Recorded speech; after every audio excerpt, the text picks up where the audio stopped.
विधानसभा चुनाव में मतगणना का कार्य 3 दिसंबर को होना है। जिला निर्वाचन कार्यालय की ओर से तैयारियां की जा रही है।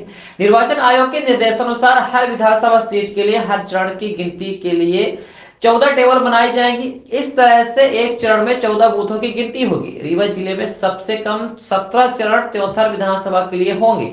इस कारण वहां की मतगणना का परिणाम सबसे पहले आएगा, जबकि मनगांव विधानसभा सीट की गिनती 21 चरणों में होगी।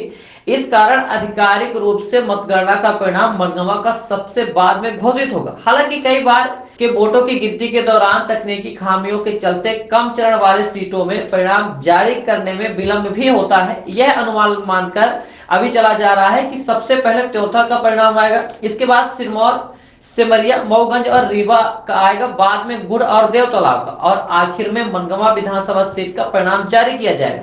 मतगणना के दौरान ही कर्मचारियों और 80 वर्ष के ऊपर के मतदाताओं द्वारा डाले गए बैलेट पेपर के वोटों की गिनती भी की जाएगी। बैलेट पेपर को लेकर बालाघाट की घटना के बाद लगातार सवाल उठ रहे हैं। इस कारण तय किया गया कि पुराने कलेक्ट्रेट भवन के स्ट्रांग रूम में रखे गए बैलेट पेपर को 3 दिसंबर को ही सुबह इंजीनियरिंग कॉलेज में ले जाया जाएगा और ईवीएम की गणना के साथ ही मतपत्रों की गणना भी की जाएगी। संख्या बल के हिसाब से देखा जाए तो सबसे अधिक संख्या में वोटिंग गुड़ विधानसभा सीट में हुई है, जबकि वोटिंग का प्रतिशत सेमरिया का सबसे अधिक है।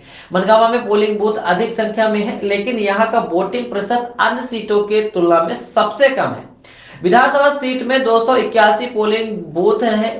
हर चरण में 14 पोलिंग बूथ की गिनती होगी। इस तरह से 20 चरणों में 280 पोलिंग बूथ की गिनती की जाएगी।